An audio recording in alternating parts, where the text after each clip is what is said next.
At my son and daughter-in-law's Christmas party, I noticed something that stung more than I expected. A small place card on the corner table with my name written in faint ink, tucked behind a stack of unused napkins, as if they hoped no one would see I was even invited. I paused, breathed in the cold air drifting in from the entrance, and simply walked inside. I just smiled and kept my posture steady.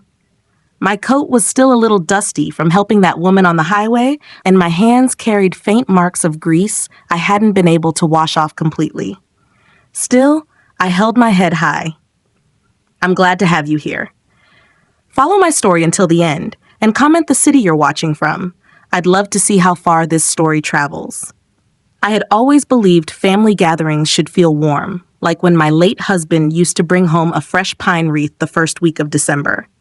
I would hang it by the window, and our son would help me set the dinner table with the same red candles year after year. I truly thought today might carry some piece of that feeling. So I tried my best. I'd chosen a soft burgundy sweater that matched the holiday colors, brushed my hair the way my husband used to like, and wrapped a few small gifts myself.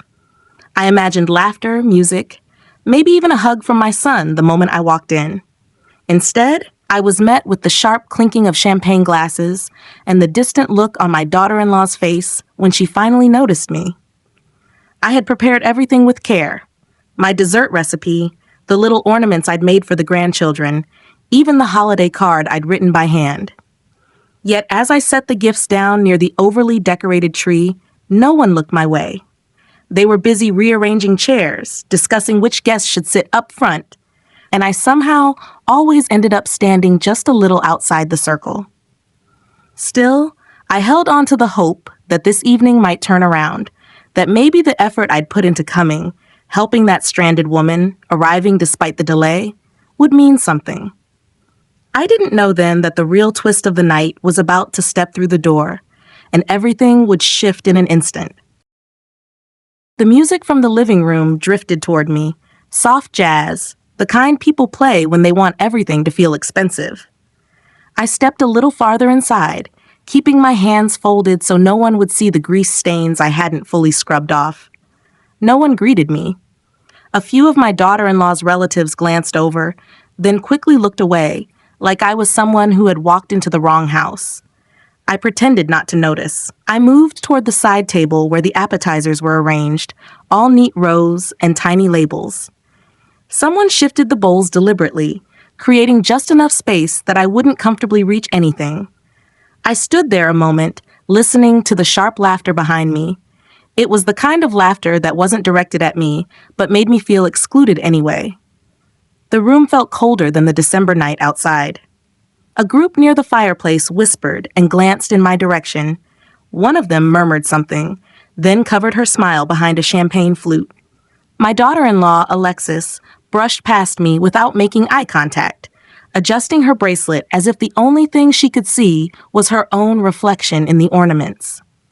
I took a slow breath and walked toward the Christmas tree, letting my fingertips graze one of the glass baubles hanging near the bottom.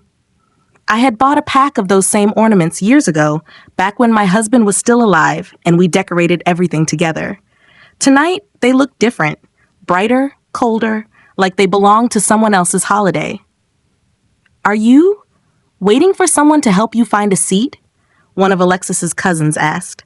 Her voice was sweet, but the tone underneath wasn't. She gestured toward the back row of folding chairs, the kind people bring out when they run out of the good ones. I smiled. "I'll be fine." She shrugged and walked away.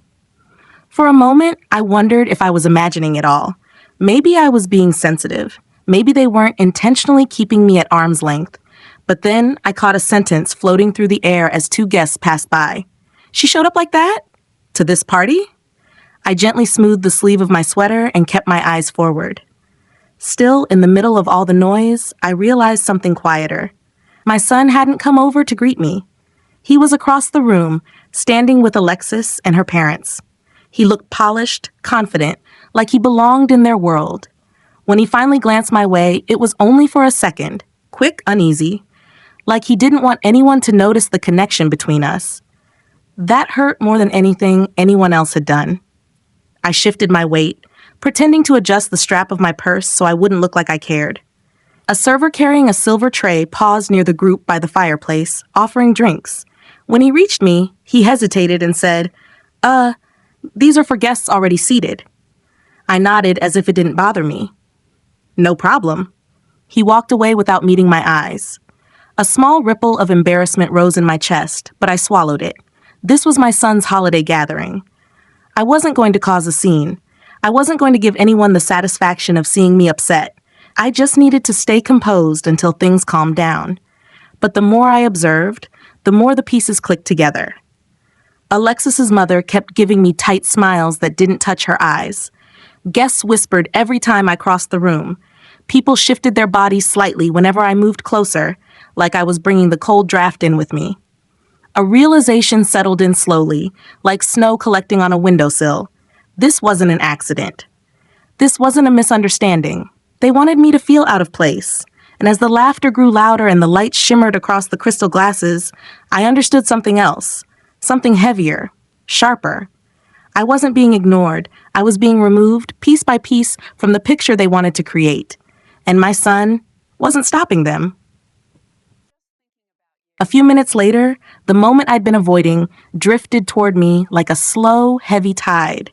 An exchange I wasn't supposed to hear, but of course I did.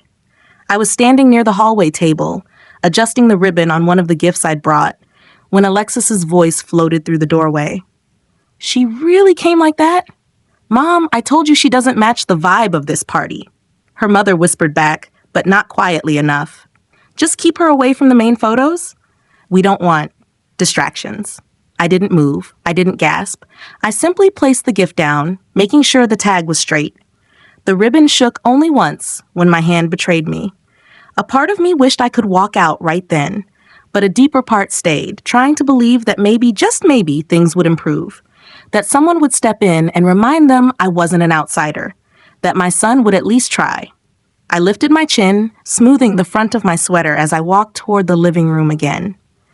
The light from the chandelier reflected on the polished floors, making the space look warmer than it felt. A couple I didn't know passed by me, their conversations slicing through the air. "She's the one who didn't bring anything fancy," the woman murmured.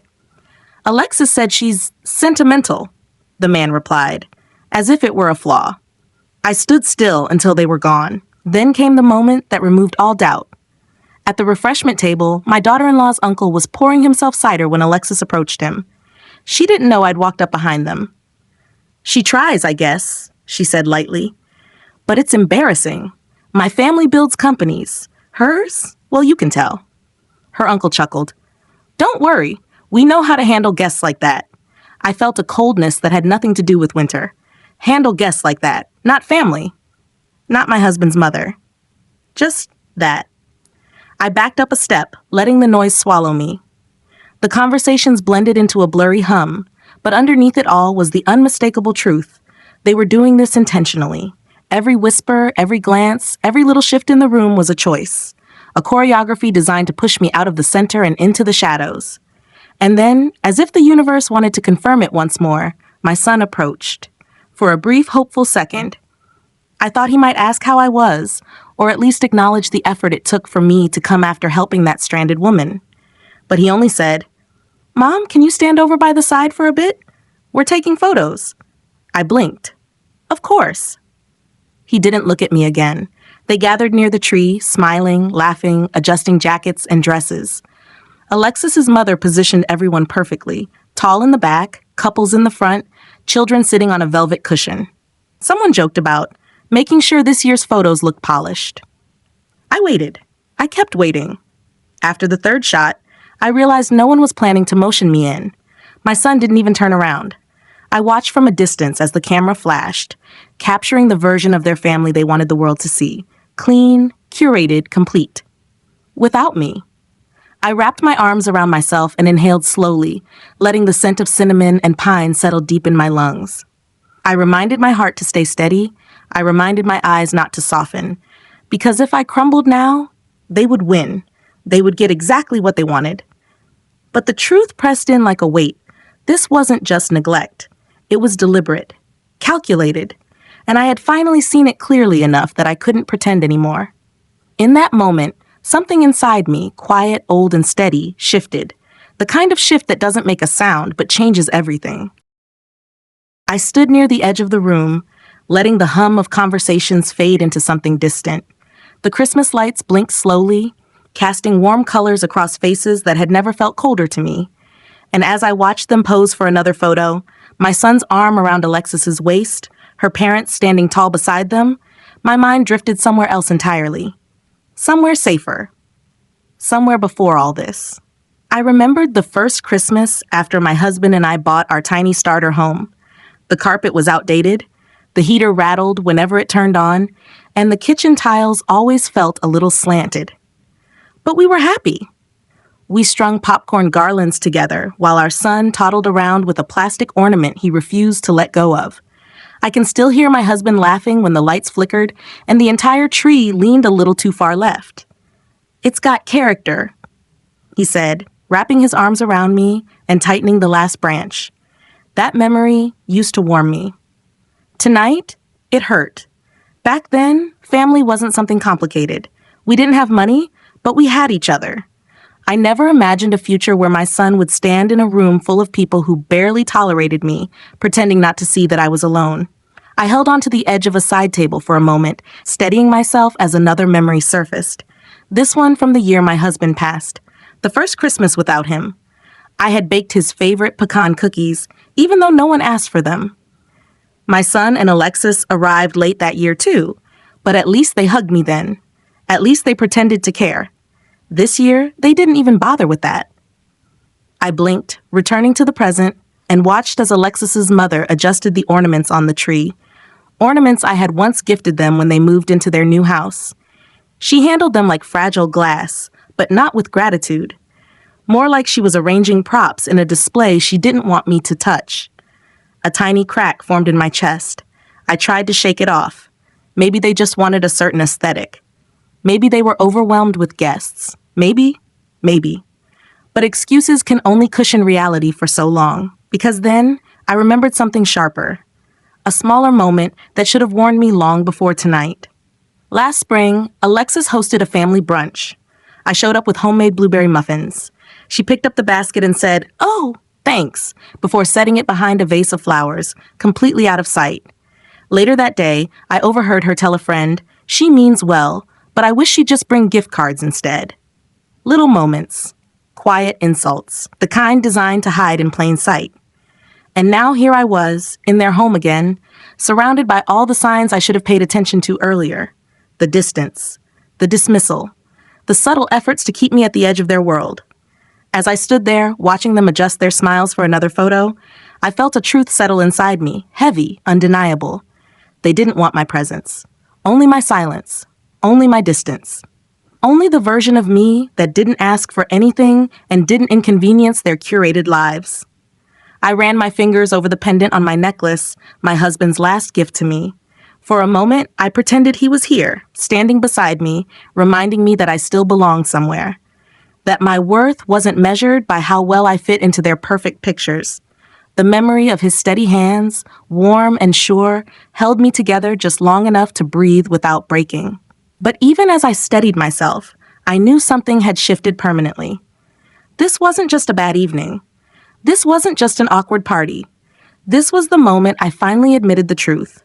I had been slowly pushed out of my own family, and today was simply the first time I couldn't hide it anymore. I slipped away from the main room for a moment, pretending to admire the decorations along the hallway. Really? I just needed space to breathe.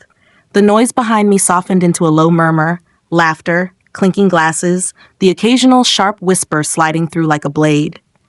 The house was warm, but somehow my fingertips felt cold.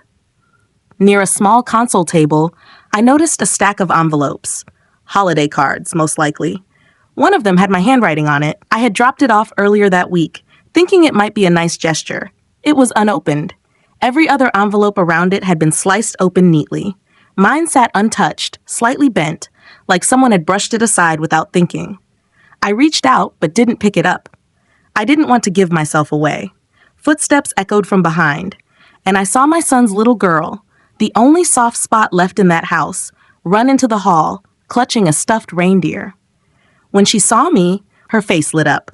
"Grandma, look," she said, showing me the sparkly antlers. My heart steadied for a moment. I bent down, smoothing her hair gently, but seconds later, Alexis's sharp voice cut through the moment. "Sweetie, come here. Don't bother Grandma right now. She's busy. Busy standing alone. Busy trying not to disappear." The child hesitated, looking between us, then obeyed her mother. I stood slowly, pressing my palm against my chest, grounding myself. I walked back toward the living room because standing in the hallway felt too much like hiding. When I re-entered, the guests were gathered around the dining table, discussing the seating arrangement for dinner. Alexis pointed to a small side table near the window. A table set for one. My table. It wasn't even close to the main group. No centerpiece, no place card, just a lone chair angled slightly away. I approached quietly, running my hand along the empty tablecloth. "Is this where I'm sitting?" I asked softly. Alexis didn't look at me when she answered. "It's just better for spacing. The big table is already full," her mother added. "We didn't expect last-minute surprises." A few people exchanged looks, the kind meant to be discreet but never truly are. I nodded once. "I understand," and I did. I understood perfectly. I took the seat anyway. The cushion was stiff, colder than the others. From this angle, I couldn't see the fireplace or the tree, just the back of everyone's heads as they settled into their places without me.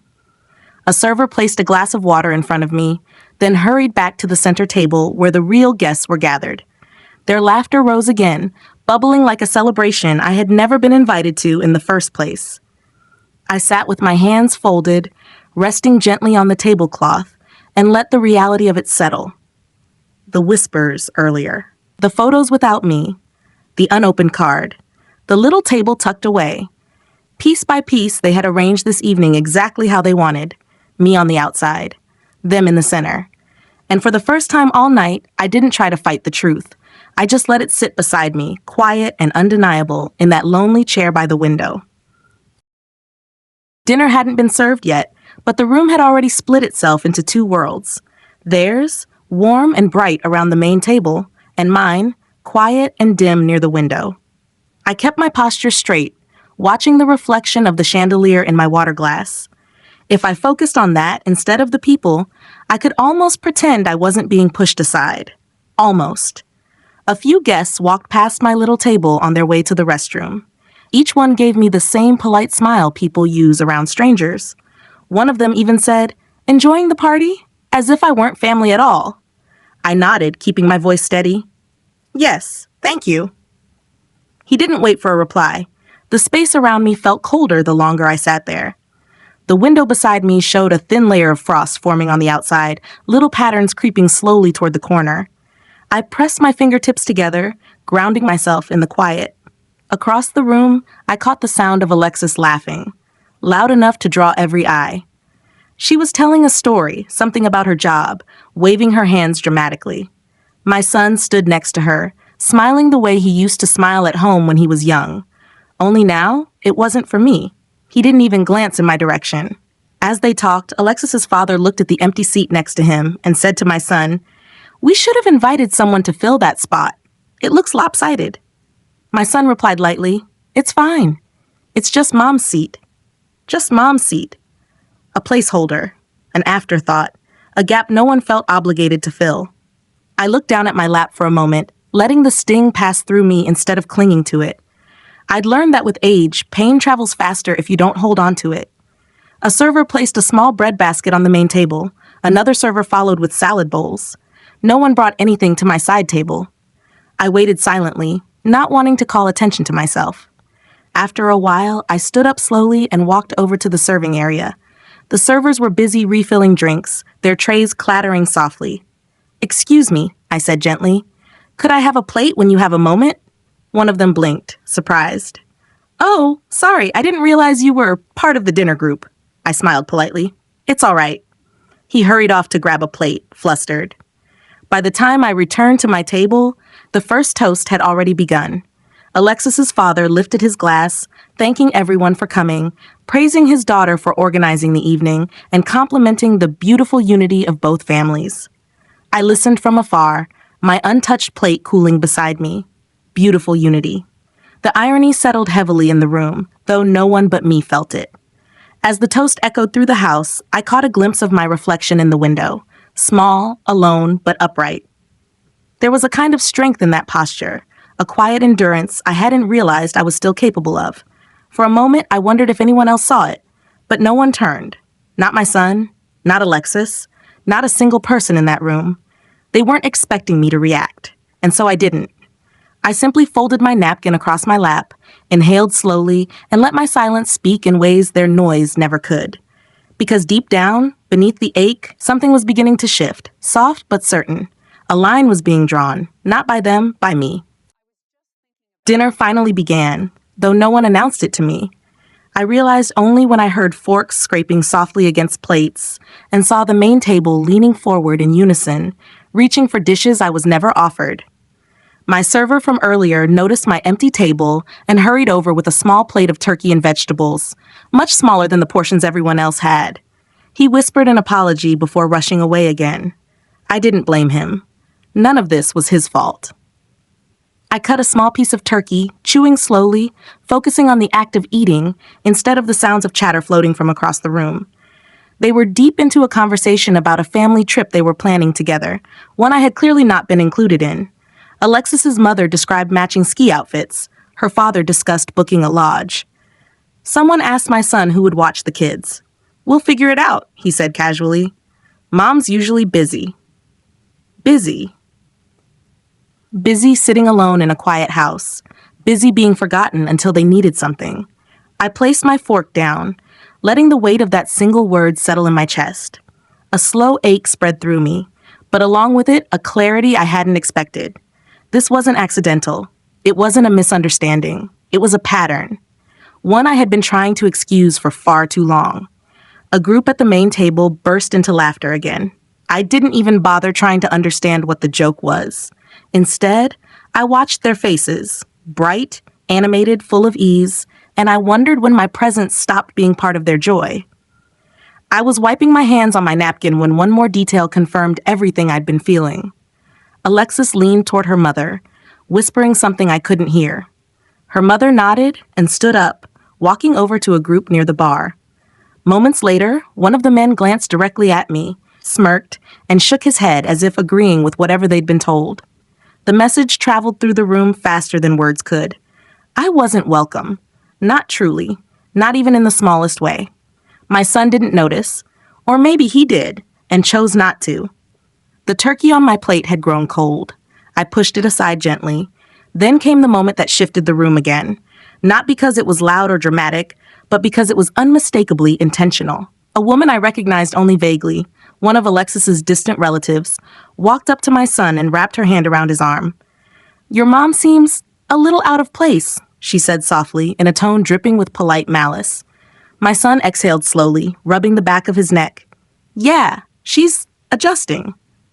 Adjusting, as if loneliness was a phase, as if exclusion was something I had chosen. I straightened in my chair, folding my napkin with careful precision. Something inside me cooled, not sadness, not anger, but resolve. They thought I would just accept it. They thought I would shrink until I disappeared. They thought my silence meant weakness. But they had forgotten something important. I had lived long enough to survive things far worse than a cold Christmas table, and I wasn't done yet. Not with this night. Not with this story. The doorbell rang. It was a small sound, almost timid, but it cut through the room like a sudden shift in pressure. Conversations softened. Forks paused midair. Even the children went quiet for a moment, turning their heads toward the foyer. Alexis glanced at her mother, confused. "Did you invite anyone else?" Her mother shook her head. "Everyone on our list is already here." I stayed seated at my little table by the window, watching the moment unfold without moving. Something in the air changed. Not dramatic, not loud, just different.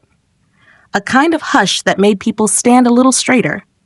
My son walked toward the foyer, smoothing the front of his shirt as he opened the door, and there she was, the woman from the highway. Her hair was pulled back neatly now, her coat buttoned, her boots clean, but I recognized her instantly, The same woman whose car I had knelt beside in the freezing wind, whose hands I had held steady as she tried not to panic, whose gratitude had been so sincere it warmed me long after I drove away. She stepped inside, brushing snow from her shoulders. Her eyes scanned the room and then locked onto mine. "You," she said, her voice full of relief. "I was hoping you'd be here." Every head in the room turned toward me. I didn't move, not yet. My son blinked, confused. "You know my mom?" The woman gave him a look that could have melted ice. "Your mother is the reason I made it here safely tonight. She helped me on the shoulder of Highway 14 when no one else stopped."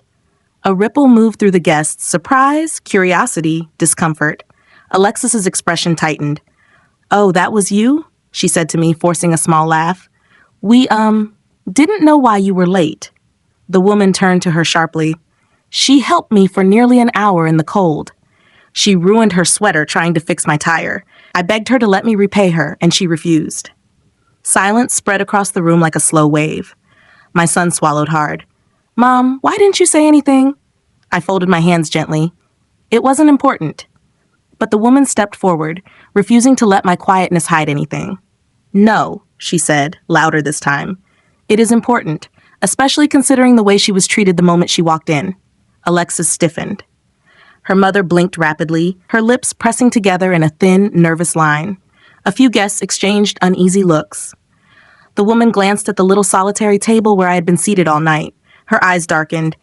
"Is that where she's supposed to sit?" No one answered. She shook her head slowly. Unbelievable. Then she reached into her bag and pulled out a small envelope.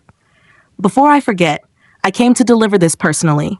She handed it to my son and added, "Consider it a generous gift from our company, one that exists only because your mother showed kindness when she didn't have to." Another wave of whispers. A few gasps. Alexis tried to smile, tried to recalibrate the entire social dynamic in real time, but the woman wasn't finished. She walked straight to me, placing a gentle hand on my shoulder. "I'm glad you're here," she said softly.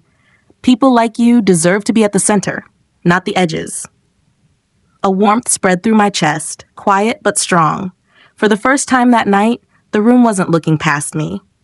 They were looking at me, and some of them finally understood exactly what they had done. The room shifted with a kind of uneasy stiffness, the way people stand when they're suddenly aware of their own behavior. Conversations didn't just quiet, they evaporated. Every gaze moved between the woman from the highway and me, as if they were trying to piece together how the person they dismissed all evening had become the center of someone else's gratitude. My son held the envelope she'd given him, turning it over slowly. His eyes flicked toward me, searching for something, an explanation maybe, or forgiveness. I didn't look away, but I didn't offer anything either. Not yet. Alexis, flustered, stepped forward with a forced laugh. "Well, this is unexpected. Thank you for coming, but we were actually just about to." The woman didn't let her finish. "Before dinner?" she asked calmly, glancing at the main table. "Because it looks like dinner started without her." A wave of discomfort swept across Alexis's family. Her mother shifted in her seat. Someone cleared their throat. My son ran a hand through his hair, the way he used to do as a boy when he realized he'd done something wrong. "I'm sure it wasn't intentional," Alexis said quickly. "Things just got busy." The woman raised an eyebrow. "Busy enough to seat her alone?" My son opened his mouth, then closed it again. No one defended the decision. No one dared. The woman stepped beside my chair, her presence steady like a shield I never asked for, but suddenly deeply appreciated. "She saved me tonight," she said to the room. On a dark highway, in the cold, with cars speeding past, she didn't hesitate. She didn't leave me. She paused. "But all of you did, the moment she walked into this house." The silence that followed was heavier than anything I had felt all night. Alexis's father finally broke it. "We didn't know," he muttered weakly. "You didn't ask," the woman replied. Someone near the bar whispered, "This is awkward." Another shushed them. My son's shoulders sagged slightly. "Mom," he said quietly, "why didn't you tell us?" I kept my voice gentle. I wasn't trying to be noticed. It landed harder than I expected. Even Alexis blinked. The woman looked at my little table again, a single plate, a single chair, a lonely glass of water. She turned to my son. "Is this really how you treat her?" He couldn't answer. His face flushed with a guilt he couldn't hide. Alexis stepped in, trying to regain control. We didn't mean anything by it, she insisted. It was just the layout. The layout? The woman's voice carried a quiet bite. You put her by a window like she was part of the scenery. A few guests winced. My son finally exhaled, long and slow. We messed up, he admitted. His voice trembled just enough that I knew he meant it.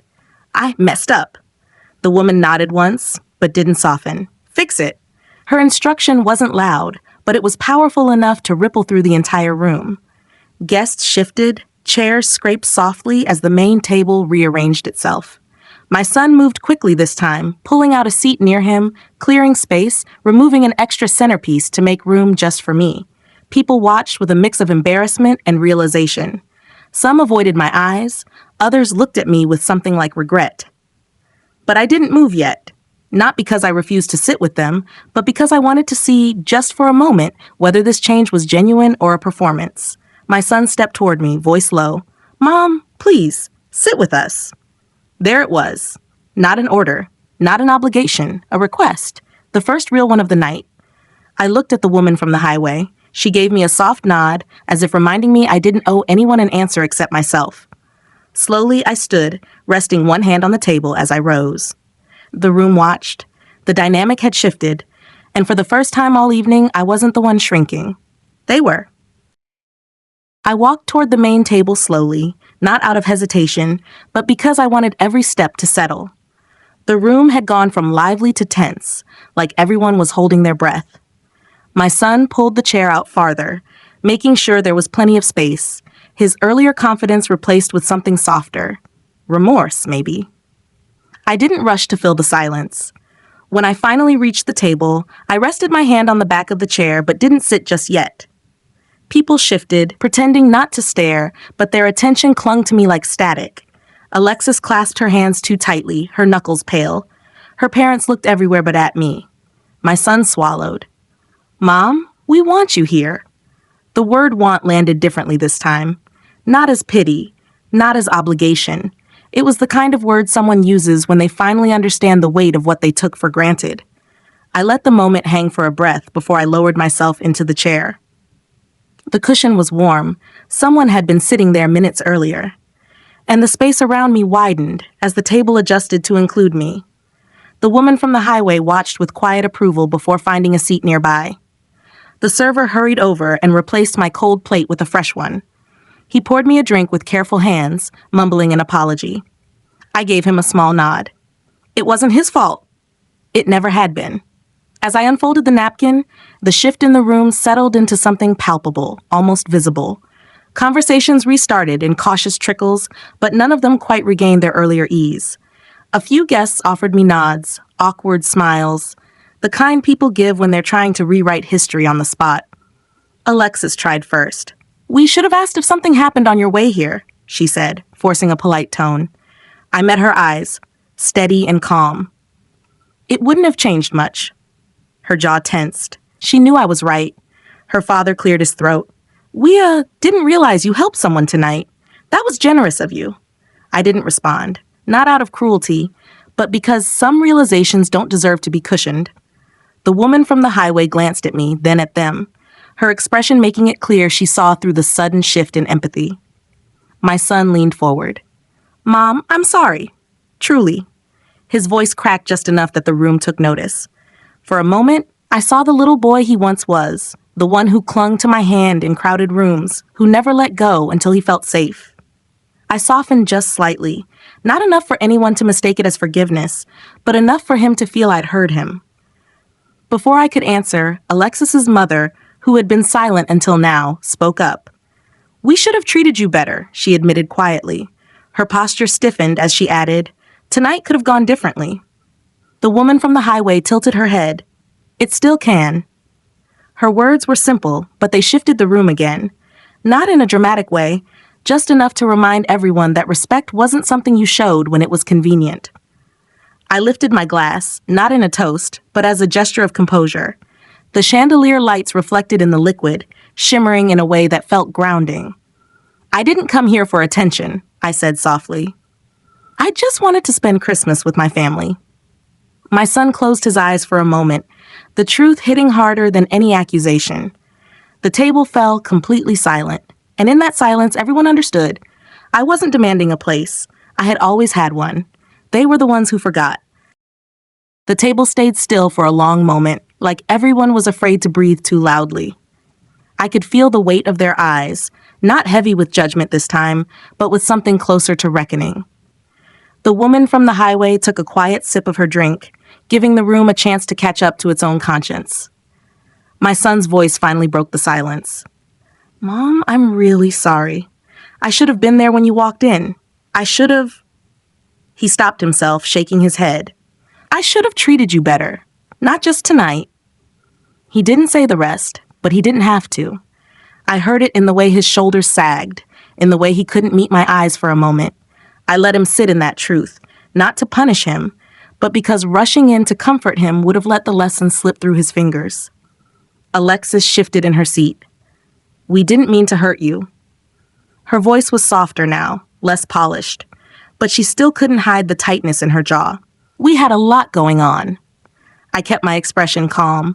Everyone has a lot going on. The woman from the highway smiled faintly at that. Someone near the end of the table murmured, "She's right," and the whisper rippled through the room, tightening a few throats.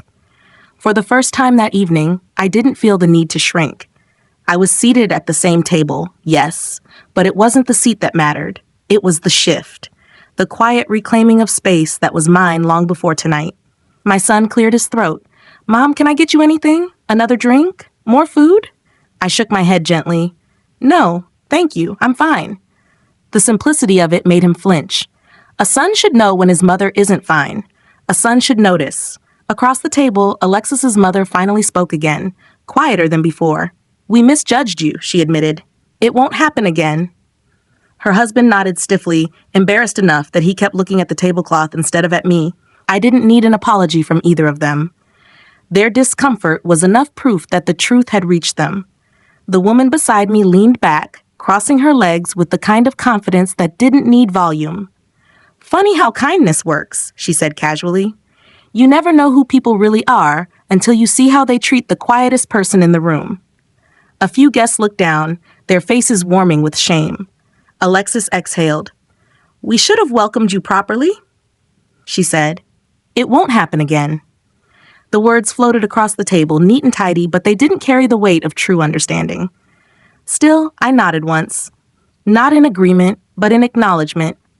I had spent years thinking that silence kept the peace, that if I stayed small, no one would be bothered. Tonight, I realized something else entirely.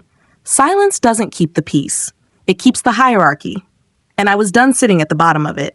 The servers came around to clear plates, and people shifted into polite conversation again, though the ease was gone. They were careful now, watching their words, glancing at me as if measuring the distance between who they had been and who they wanted to appear to be. I didn't say much. I didn't need to. Sometimes the strongest thing you can do is simply stop letting people step over you, as if that's where you belong. When dessert was served, the house felt different. Not warmer, not kinder, just quieter. People moved with a cautious awareness, as if afraid to bump into the truth they'd spent the evening avoiding. My son stayed close, hovering in a way he hadn't done in years. Every now and then, he'd glance at me like he was checking that I was still there. Not physically, but emotionally. I didn't give him an easy answer. Some moments are meant to sit heavy. The woman from the highway eventually stood, smoothing her coat as she prepared to leave. She placed a gentle hand on my shoulder. "If everyone treated others the way you treated me," she said, "holidays would feel a lot different." Her smile was kind, sincere. "Take care of yourself." "You too," I told her, and I meant it. When she stepped out into the cold night, the entire atmosphere shifted again. Without her presence, the room was left to face its own reflection. People started gathering their things, offering awkward goodbyes. No one met my eyes for long. They weren't ready to confront the version of themselves they had been earlier. Eventually, it was just family left, or the pieces of one. My son approached first. He didn't rush his words this time. "Mom, I know tonight doesn't make up for anything," he said quietly, "but I want to do better. I want you, in our lives, really in it." His voice trembled on the last part. I studied his face, a face I helped shape, A face that once ran home to me after every scraped knee, every playground fight, every disappointment. Somewhere along the way, adulthood had pushed me out of his orbit. Or maybe he'd let someone else do it for him. But standing there, he looked like the boy I raised, trying to find his way back. I placed my hand briefly over his. The door has never been closed. I paused. But it isn't unlocked for just anyone. He nodded, understanding more in that one sentence than he had in years. Alexis lingered behind him, unsure if she should speak. Her posture wasn't defensive this time, just uncertain. "I'm sorry," she said. The words were thin, but honest enough not to reject. We didn't see things clearly. I met her gaze. Most people don't until they're made to. She lowered her eyes, accepting it without argument. Coats were gathered, lights dimmed, and good nights exchanged with a gentleness that felt unfamiliar. When the front door finally closed behind the last guest, the house fell into a soft, echoing stillness. I stood there for a moment beside the dimming Christmas tree, its lights flickering softly against the ornaments I once gave them. My son hugged me before he left. Really hugged me, not the quick, distracted kind he'd grown used to giving. "Drive safe," I whispered, smoothing the back of his coat the way I used to when he was little. When the house emptied, I stepped outside into the cold night air. Snow had begun to fall, slow, steady flakes drifting down like tiny white reminders that even the heaviest days eventually quiet. I looked up at the sky, letting a few flakes melt on my cheeks. The street was silent. My car waited at the curb, still carrying faint smudges from helping a stranger who became the unexpected turning point of the night. I opened the door, pausing as I glanced back at the warm glow spilling from the windows behind me. I hadn't raised my voice. I hadn't begged for a place. I hadn't demanded respect. I had simply stood my ground. And somehow that was enough to change the entire room. As I slid into the driver's seat, I turned on the engine and whispered to myself, a small truth I'd earned the right to say, being seen isn't about where you sit. It's about who you are when the lights are brightest. And finally, the night didn't feel cold anymore.